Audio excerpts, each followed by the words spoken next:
Hello friends, नमस्कार। सी राकेश माली here. और सबसे पहले तो सॉरी कि आपका जो ये एग्ज़ाम्स का बहुमूल्य जो टाइम चल रहा है उसमें से कुछ मिनट्स मैं लेना चाहता हूँ, पर कुछ जो पॉइंट्स हैं वो आपके साथ में डिस्कस करना ज़रूरी है। मेरे साथ में सीए ललित सोलंकी भी हैं, तो उनका मैं स्वागत करता हूँ। वो भी हमें कुछ गाइडेंस करेंगे। Thank you. और नमस्कार गाइस, जैसे भी इंट्रोडक्शन राकेश ने बताया ही है, तो फर्स्ट ऑफ ऑल जैसे अभी जो दिसंबर के एग्ज़ाम है उनके लिए 40 डेज़ है, तो प्रोमिनेंटली ये वीडियो उनके लिए रहेगी। और इवन दो अगर दिसंबर एग्ज़ाम के बाद में भी आप ये वीडियो देख रहे हो तो ये पॉइंट्स बहुत ही इफेक्टिवली है, इनको आपको कंसीडर करना ड्यूरिंग योर प्रिपरेशन। इसके अंदर सब ऐसे कंबाइंड पॉइंट ही बनाए हैं, बट बेटर रहेगा आप एग्जाम के टाइम में इस टाइम पे आप कंसीडर कीजिए। इवन दो आप सिर्फ नेक्स्ट एग्जाम रहेगा उससे पहले भी कर सकते हो, ठीक है, बिकॉज सब पढ़ाई से कनेक्टेड ही है और आपको कैसे आगे प्रोसीड फर्दर करना है। सबसे पहले जैसे हमने ऑप्ट किया है कि टाइम मैनेजमेंट। ठीक है, ये बहुत बड़ी दिक्कत होती है। इवन दो काफ़ी बच्चे नहीं सीख पाते time management, proper time management. तो हम वो बात भी नहीं कर रहे कि आप एकदम टाइम मैनेजमेंट में एक्सपर्ट हो जाइए। मैं सिर्फ इतना कहना चाहूँगा कि इस मोमेंट पर आकर अगर 40 दिन ही आपके हाथ में है तो आपको 5 मिनट भी ऐसे नहीं कि वेस्ट करो। अब देखो प्रॉब्लम क्या होती है ना कि कुछ बच्चे ना खुद टाइम को ना वेस्ट करने और इन्वेस्ट करने में फ़र्क नहीं समझ पाते। लाइक जैसे मैं जैसे लास्ट एग्जाम में भी मैं पर्सनली कुछ लोगों से बात कर रहा था, तो एक दो कोई फ्रेंड्स थे, देवर लाइक कि मैं फैमिली के साथ में बैठ के भी खाना नहीं खाती हूँ, बिकॉज क्यों कि मेरा वो टाइम वेस्ट हो जाएगा। अब मैंने उसका समझाया कि that is not the time waste, that is investment. Because देखो आप पूरे दिन अपने रूम में पैक होके पढ़ते हो, शाम को जैसे वो खाने का टाइम है तो 15 मिनट 20 मिनट आप मिलिए ना, फैमिली वालों के साथ बैठ के खाइए ना। तो ये डिफरेंस आपको समझना पड़ेगा कि टाइम वेस्ट कौन सा हो गया, इन्वेस्ट कौन सा हो गया। वेस्ट में ये हो गया कि आप बैठे हो मोबाइल चला रहे हो, आप कुछ नहीं कर रहे हो, आप इधर उधर की बातें सोच रहे हो, दूसरी चीज़ों को आपके दिमाग में लेके आ रहे हो, ठीक है, टीवी के सीरियल के बारे में सोच रहे हो, नेटफ्लिक्स अमेजन के ऊपर कोई वेब सीरीज आए उसके बारे में सोच रहे हो। That is the time waste. Investment मैं कैसे मानता हूं, मान लो कि 2 घंटे मैं भी पढ़ा, उसके बाद में 10 मिनट का ब्रेक लीजिए ना, कौन रोकता है। और वो लेना भी बहुत जरूरी है, तो वो हो गया इन्वेस्टमेंट, क्योंकि वो आप खुद के लिए इन्वेस्ट कर रहे हो। और उसके अंदर कुछ भी ऐसी चीज कर लीजिए जो आपको पसंद हो। देखो 10 मिनट बहुत कम होता है। आप रूम से बाहर जाओगे, पानी पियोगे, मान लो कॉफी चाय आपने ली तो उसमें खत्म हो जाएगा। तो ये ब्रेक वाली बात मैं कहूंगा कि दिस इज कॉल्ड इन्वेस्टमेंट। और ये आपको टाइम मैनेजमेंट में सीखना पड़ेगा कि आपके टाइम को वेस्ट मत करो इधर उधर की दूसरी बातों पर, आप खुद में इन्वेस्टमेंट करना सीखिए। या टाइम मैनेजमेंट्स का केवल ये सॉरी फॉर दैट हाँ, टाइम मैनेजमेंट्स का केवल ये अर्थ नहीं है कि हम अपने टाइम्स पर बहुत बड़ी हड़बड़ी से केवल पढ़ाई पढ़ाई पढ़ाई उस पर ध्यान दें। ये नहीं है, उसको मैनेज करना है। हम सीखते हैं कि व्हाट इज द मैनेजमेंट्स। तो उसी तरह से कि कौन सा टाइम्स आपको आपकी पढ़ाई में योगदान दे रहा है और कौन सा टाइम्स आपकी पढ़ाई को आप दूर लेके जा रहा है। मतलब ऐसा कौन सा समय जो आपको पढ़ाई से दूर लेके जा रहा है और पढ़ाई से कौन जोड़ रहा है, उसको आपको तय करना पड़ेगा। और समय के बारे में कहा जाता है कि समय बड़ा बड़ा बलवान है। अगर आप समय को बर्बाद करोगे तो समय आपको फिर बर्बाद कर देगा। तो यही है, मैनेज कीजिए टाइम को और जितना हो सके पढ़ाई पर अपना टाइम लगाइए। उसके साथ साथ में अगर दूसरी एक्टिविटीज़ जो आपको रिफ्रेश कर रही है उसमें भी आप भाग लीजिए। क्योंकि एक मेन पॉइंट वापस, क्योंकि काफ़ी लोगों से जैसे लास्ट टाइम भी मैंने बात की थी और अभी जैसे लास्ट वीक में भी बात कर रहे थे, तो पढ़ाई करते करते ना लोगों को, बच्चों को फ्रस्ट्रेशन आ जाती है कि लाइक अब नहीं करना यार, तो वो आती है। That is very obvious. 6-6 महीने से जो बच्चे पढ़ रहे हैं, एक लेवल पे जाकर फ्रस्ट्रेशन आती है, तो उस टाइम आप मत पढ़िए। मैं यही बोलता हूँ कि कोई फर्क नहीं पड़ता ना, उस टाइम आप खुद को ब्रेक दीजिए, 1 घंटा ब्रेक दीजिए। मान लो कि आप काफ़ी दिन से 2 महीने से पढ़ ही रहो तो फ्रस्ट्रेशन आएगी, आप निकल जाइए बाहर। और सुनिए, जब भी आप अपने आप से ब्रेक लेते हो, उस पढ़ाई वाले रूम में ब्रेक मत लीजिए। काफ़ी लोग क्या करते हैं, जैसे अपना ये पढ़ाई वाला रूम है, ठीक है, जहां पढ़ाई कर रहे हैं वहीं पे 2 मिनट चेयर पे बैठ के और बोल रहे हैं कि मेरा ये ब्रेक चल रहा है। That is not the break, because आप फिजिकली भी वही हो और मेंटली भी वही हो। ब्रेक कौन सा हो गया, आप बाहर चले जाइए ना, अपने रूम से उस जगह से उठ जाइए, उस टेबल और चेयर से उठ जाइए, बाहर जाकर ब्रेक लीजिए, बालकनी में चले जाइए 10 मिनट, आप नीचे चले जाइए, बाहर अपने घर वालों के साथ बैठिए, नहीं हो तो आधा 1 घंटा नीचे सोसाइटी में चले, मतलब जो भी एक्सेसिबल चीज़ें हैं वहाँ जाइए और ब्रेक जरूर लीजिए आप, ठीक है। ऐसा नहीं कि पूरा ही दिन ब्रेक में चला, बट फ्रस्ट्रेशन जब भी आती है अपने आप को ब्रेक दीजिए। उससे क्या होगा, आधे 1 घंटे में आप चार्ज हो जाओगे और अगले 6-7 घंटे आप इफेक्टिवली पढ़ाई कर पाओगे। बहुत टाइम ले लिया हमने भी टाइम मैनेजमेंट पर, बट ये टाइम लेना बहुत जरूरी था, बिकॉज यहाँ डिफ्रेंशिएट आपको करना वो होगा टाइम वेस्ट और इन्वेस्ट के बीच में। सेकेंड थिंग मैं बात करूँगा इफेक्टिवनेस की। जैसे राकेश, जैसे बहुत सारे बच्चे ये भी होते हैं कि सुबह से एक सब्जेक्ट लिया, शाम तक उसी सब्जेक्ट को पढ़ लेते हैं 5। तो अब उसमें होता क्या है, स्टार्टिंग के 4-5 घंटे तो बच्चा एकदम अच्छे से पढ़ता है, 5वें घंटे के बाद जैसे ही वो क्रॉस करता है वो उसकी डेफिशिएंसी मतलब उसकी जो इफेक्टिवनेस और एफिशिएंसी लेवल वो गिर जाती है, बिकॉज उससे वो बोर होता है, बट वो बच्चा उस बुक को छोड़ता भी नहीं है। मैं सजेस्ट करूंगा आप अपनी प्रिपरेशन को इस ढंग से कीजिए कि आप एक दिन में 2 सब्जेक्ट लीजिए, बिकॉज 4-5 घंटे बाद में जैसे ही आप उस सब्जेक्ट से डल होना स्टार्ट होना, 5 घंटे बाद वो सब्जेक्ट छोड़ दीजिए, रिमेनिंग 4-5 घंटे के लिए नया सब्जेक्ट ले लीजिए। मैं नहीं बोलता हूँ 10 घंटे ही पढ़ो, आपको अपने अकॉर्डिंग सेट करना है कि आप 10 में सफिशियंट हो, 12 में हो, 14 में हो या 8 में हो, जिसमें भी हो कम से कम 2 सब्जेक्ट लीजिए आधा आधा, ताकि इफेक्टिवनेस बढ़ेगी। इफेक्टिवनेस इसमें बहुत ज़रूरी है। जैसे हम जब छोटे थे तब पढ़ाई करते थे, तो जैसे पापा को दिखाने के लिए हम क्या किताब लेके बैठ गए, तो क्यों इसमें वो नहीं है, इसमें तो हमें पढ़ना पड़ेगा। केवल पढ़ाई कितना घंटे कर रहे हो ये महत्वपूर्ण नहीं है, कितना इफेक्टिव, कितनी प्रभावी रूप से आप पढ़ाई कर रहे हो ये इंपॉर्टेंस है। 10 घंटे बैठकर 4 घंटे जैसे पढ़ रहे हो तो जैसे वो कोई कह रहा है, मतलब ऐसे कुछ चलता है कि 10वीं जितना आसान सीए, वो एक जो लाइन्स है, तो 10वीं में भी हो सकता है कि अपन इतना घंटा पढ़ाई करते, तो अपन क्या करते थे कि जैसे मैंने 8-10 घंटे पढ़ाई कर ली, 11 घंटे पढ़ाई कर ली, तो कितना घंटे पढ़ाई कर ली वो इंपॉर्टेंट नहीं है, कितनी प्रभावी रूप से पढ़ाई कर ली वो मैटर करता है। तो मैं ये कहूँगा कि इसमें को प्रभावी रूप से काम करना पड़ेगा। Now next thing is mobile and social media. मैं कहूँगा कि आज की पढ़ाई में जो सबसे योगदान भी इनका हो सकता है, लेकिन डिस्ट्रैक्ट भी यही कर रहे हैं, पॉजिटिव या नेगेटिव दोनों चीज़ें हैं। तो मैं यही कहूँगा कि जो मोबाइल्स और सोशल मीडिया का है, अब जो अगला 40 दिन है उसमें इसको कम कर लीजिए, कम तो क्या बहुत कम कर लीजिए। कहाँ जरूरत हो सकती है मोबाइल और सोशल मीडिया की? ICAI के कुछ जो अचानक कुछ नोटिफिकेशन आ जाता है उसमें जरूरी हो सकता है, तो उसके लिए आप किसी फ्रेंड से जुड़े रहिए या ऐसा कुछ आप कर सकते हैं। उसके अलावा 2 दिन में एक बार ICAI हाँ वो हो सकता 2 मिनट लगता है। हाँ ICAI की वेबसाइट से आप देख सकते हैं, क्योंकि पता नहीं ICAI आजकल कब कौन सा नोटिफिकेशन जारी कर ले, क्या एग्जाम पोस्टपोन है, ऐसा चीज़। काफी बच्चे की इंस्टाग्राम चला रहे हैं कि क्योंकि ICAI की नोटिफिकेशन आएगी, अरे उनकी वेबसाइट पे पहले आएगी, इंस्टा पे जो ये मीम्स पे पेज है इन पे सब बाद में आएगी। और होता क्या है, बच्चा वो पेज चेक करने के लिए 15-20 मिनट आधा घंटा रील में कब चला जाता है पता ही नहीं चलता है। वो हमें पता ही नहीं चलता। हाँ, और सेकंड थिंग ट्विटर। मैं पर्सनल लेवल पे बिलीव करता हूँ, और जैसे मैं अभी जैसे पहले भी मतलब एग्जाम के टाइम में ऑफकोर्स मैंने भी डीएक्टिवेट किया था, पर उससे पहले ट्विटर पे था और अभी भी ट्विटर पे हूँ। मैं देखता हूँ राकेश, मतलब जैसे काफ़ी बच्चे ठीक है ट्विटर के ऊपर अभी भी बैठे हुए हैं, 40 दिन में एग्जाम है, स्टिल दे आर इन्वेस्टिंग 5 से 6 घंटे ऑन ट्विटर। बहुत ज़्यादा ह्यूज एडिक्शन है। आप यार कुछ अचीव कर लीजिए ना, सीए की डिग्री ले लीजिए, उसके बाद आप बैठिए ना, कोई नहीं रोकने वाला है। बट कम से कम ये जब लास्ट फेज आपका चल रहा है, एटलीस्ट उस पीरियड के लिए ट्विटर को डीएक्टिवेट कर लीजिए। आज मतलब काफ़ी टाइम में ट्विटर बहुत बड़ा है, बट ये कि उसके नेगेटिव इम्प्लीकेशंस को देखिए और प्लीज़ उसको हटा लीजिए थोड़े दिन के लिए। और एक वो ट्विटर पे मैं ये कहना चाहता हूँ कि एक वो जो एक गैंग बनी हुई जो एग्जाम पोस्टपोन गैंग कहता हूँ मैं उनसे प्लीज़ दूर रहिए, क्योंकि कभी नहीं कभी तो एग्जाम देना ही पड़ेगा। हम कब तक भागेंगे एग्जाम से, तो वही है कि उनसे दूर रहिए।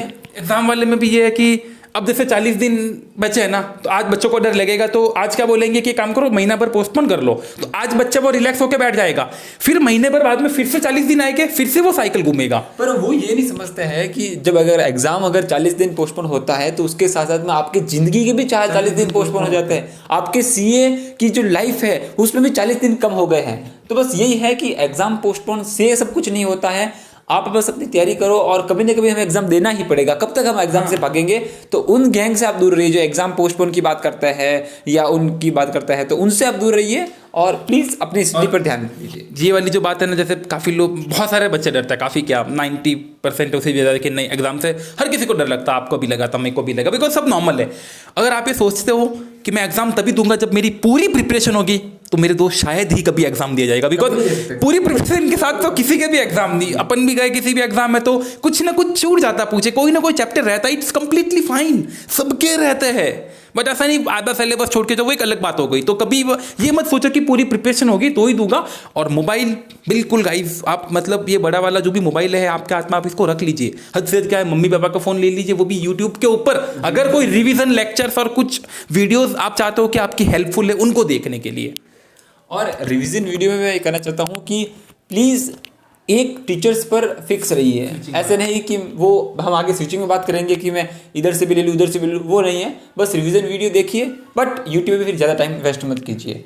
Next comes your 100% level. इस पे मैं एक ही पॉइंट कहना चाहूँगा गाइस, अपनी प्रिपरेशन आप अपने आप को मतलब अपने प्रिपरेशन में टाइम देते रहिए देते रहिए देते रहिए।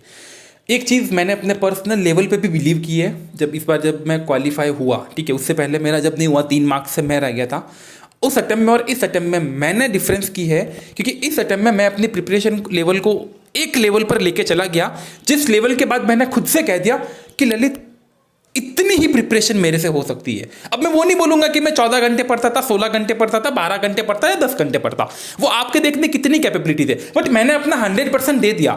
लाइक मैं लाइब्रेरी जाता था लास्ट मंथ में, आपको भी पता होगा, ठीक है, लास्ट मंथ पूरा 2 महीना अराउंड वाले पीरियड में, तो उसमें इतना 100% लेवल दे दिया था कि बस खुद को ये बोल दिया, तो आपके मन से भी ये चीज निकलनी चाहिए कि yes this is my 100% level, इससे ज्यादा मैं नहीं दे सकता। लोग पढ़ते होंगे 24 में से 20 घंटे पढ़ते होंगे, पढ़ने वाले पढ़ते हैं साहब, 18 घंटे भी पढ़ते हैं, बट मैं कम से कम मतलब ये मेरा बेस्ट लेवल है, इससे ज्यादा मैं नहीं दे सकता। ये ऐसे नहीं कि आप 4 घंटे पढ़ के बोल रहे हो, कम से कम उसके अंदर चीज आपके अंदर से आना चाहिए कि ये मेरा बेस्ट लेवल है, इससे ज्यादा मैं नहीं दे सकता। अगर इस लेवल को आपने अचीव कर लिया, believe me you are going to get a positive result for sure, क्योंकि वो आप खुद हो जाते हो कि मेरा हो चुका और उसमें आप अपना बेस्ट देते हो।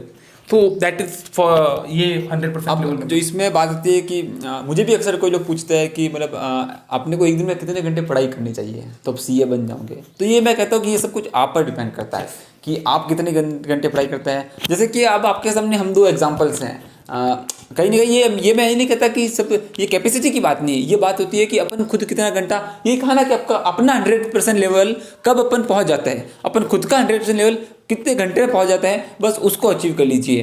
13-14 घंटे में भी आप पढ़ के सीए बनते हैं, और ऐसा नहीं है 7-8 घंटे अगर आप दिन के पढ़ते हो लेकिन आप इफेक्टिव से पढ़ लेते हो तो आप सीए बन सकते हो। जैसे कि मैंने भी केवल 7-8 घंटे इसलिए, बट रेगुलर 2 चीजें हैं, एक तो कंटिन्यूसली और एक इफेक्टिवनेस, दोनों से अगर आप पढ़ते हो तो इट्स एंड स्मार्ट वर्क में तो जैसे बच्चों को क्या ही, हाँ वो इसी के अंदर कवर हो गया।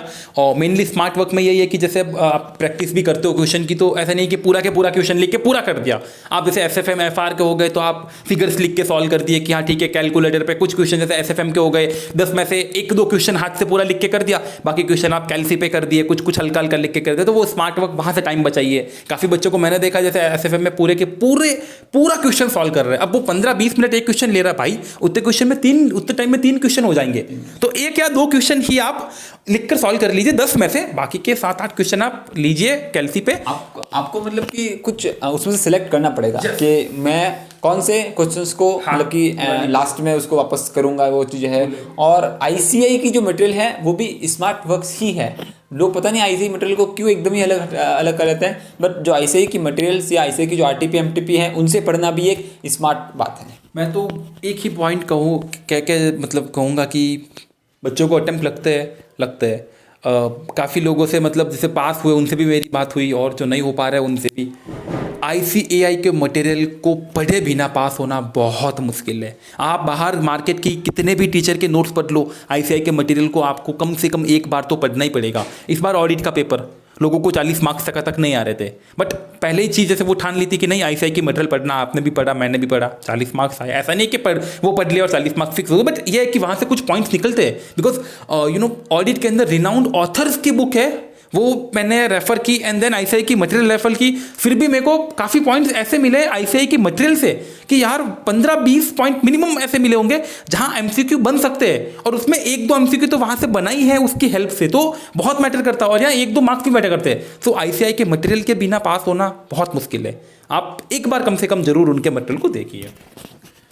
And next one is practice. जी हाँ, अभ्यास आप जितना करोगे, प्रैक्टिस आप जितना करोगे, उतना आपको आसानी रहेगी। प्रैक्टिस मतलब कि आप जो क्वेश्चंस हैं उनकी प्रैक्टिस करो। और एक जो लाइन जो मैंने अपने पिछले वीडियो में भी कही थी कि अभ्यास जो अभ्यास क्षेत्र होता है, अभ्यास हम जितना करते हैं, अभ्यास भूमि में जितना अपना पसीना बहता है तो उतना कम रक्त अपना युद्ध भूमि में बहता है। वैसे यहाँ पर हमें कोई रक्त नहीं बहाना है, परंतु वो जो 3 घंटे हैं वो युद्ध का ही क्षेत्र है। तो आप जितना अच्छी प्रैक्टिस करोगे घर पर, उतना अच्छा आप उस 3 घंटों में अपना 100% बेस्ट निकाल पाओगे। दैट्स प्रैक्टिस करनी पड़ेगी। स्विचिंग वाला नो स्विचिंग्स, ये क्या पॉइंट्स हैं? ये पॉइंट्स हैं कि प्लीज़ अपने आप को एक तो कंसिस्टेंसी रखिए। जो अपने नोट्स हैं, चाहे वो आपके सेल्फ नोट्स हैं या किसी आपने जिनसे कोचिंग की है या कोचिंग नहीं भी की है, या अपने जो टीचर हैं उनके जो एक टीचर के नोट्स को फिक्स कर लीजिए, अपने नोट्स हैं जो भी हैं उनको एक फिक्स कर लीजिए। फिर सारे गांव से अपने को मटेरियल इकट्ठा नहीं करना है, पूरे गांव में हमें नहीं घूमना है, हमें अपने घर के अंदर की सजावट करनी है, पूरे गांव की सफाई अभी नहीं करनी है। क्योंकि एक्चुअली क्या होता है, मैंने देखा है लोगों को कि उनका हर डे में नोट्स चेंज होता है, पर डे उनका नोट्स चेंज होता है। उनके पास एक मैसेज आता है कि उनका भैया कंपाइलर आ गया, उनका न्यू एडवांस 4.0 आ गई, 3.0 आ गई, कॉम्प्रोमाइज आ गई।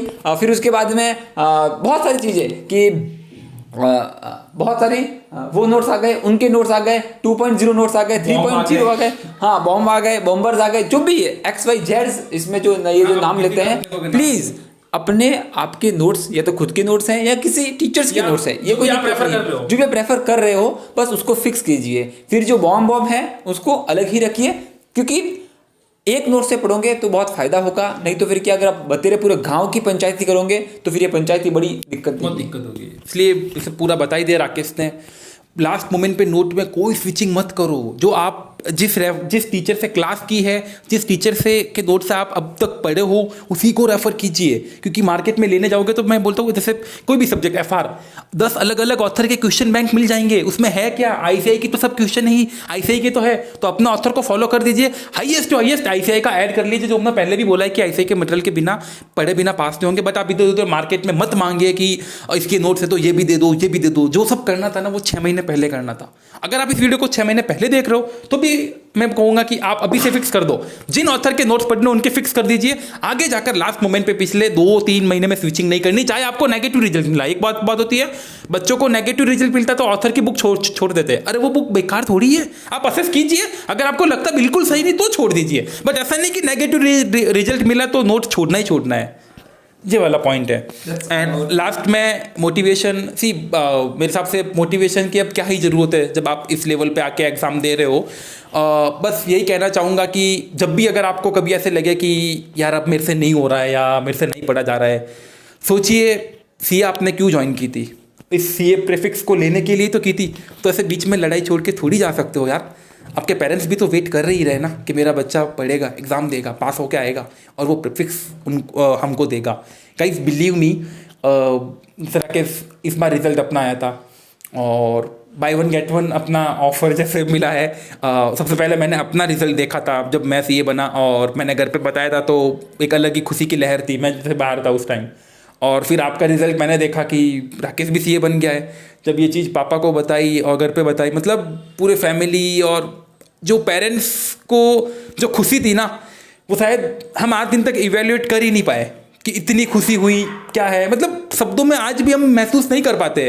बस वो गोल्डन मोमेंट हमको याद आता है कि अच्छा यार जब दोनों भाई एक साथ CA बने। देखो ये तो बहुत ही अलग होता है कि दो भाई एक साथ ही घर में CA बने, बट मैं सिर्फ ये बोल रहा हूँ कि जो प्राइज लेस खुशी होती है ना गाइस, ये जिस दिन आपने अपने पेरेंट्स को दे दी सब कुछ पे ऑफ हो जाएगा। आपका ये पूरा मेहनत पे ऑफ हो जाएगा।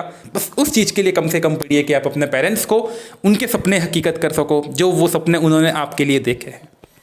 हाँ, लास्ट में यही कहूँगा कि वैसे आप CA फाइनल्स का अगर एग्ज़ाम दे रहे हो तो फिर आपको मोटिवेशंस की ज़रूरत नहीं है। आप तो खुद चलती फिरती एक मोटिवेशंस की दुकान हो, क्योंकि आप CA फाइनल तक आ गए हो। बिलीव मी, आप बहुत स्पेशल हो अगर आप CA फाइनल्स में हो, CA फाइनल के अगर स्टूडेंट्स हो।